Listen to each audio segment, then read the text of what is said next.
I don't have a whole lot of details about whatever is impending with the trust. What is known of how Aunt Peg disposed of her wealth and stuff like that. Just a sense that there's a charity that hasn't been paid yet, and a non-charity recipient who has not been paid yet. There is also some sort of contingency that should I not be the heir at such time that that is determined, some work that I have done for the trust becomes billable at a significant rate, with penalties for not having been paid yearly. And some deception. Anyway, so it's presumed that there's a further payout that's going to go to a foundation for Steve, and then that I will inherit as personal wealth at the same age at which Steve receives the foundational endowment. And so he's 9 years older than me, and so I think I'd be 51 when that happened, and living in this environment for another 6 years. And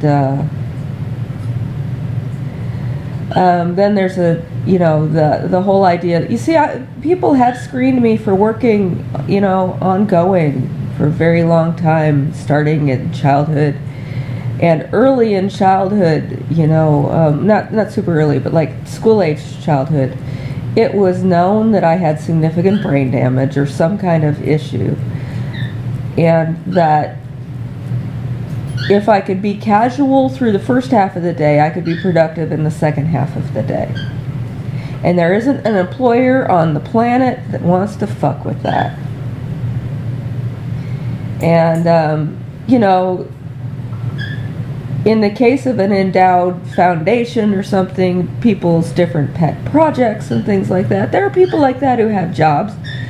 But more and more often, people like us do not have jobs, and foundations like that hire people to ensure that we don't have to keep having this conversation every goddamn day of our lives. Look, I have a set amount of brain. I want to apply it to things that benefit me. Working has not been one of those. Working has been a detriment to me. And others, including my employer. So, anyway,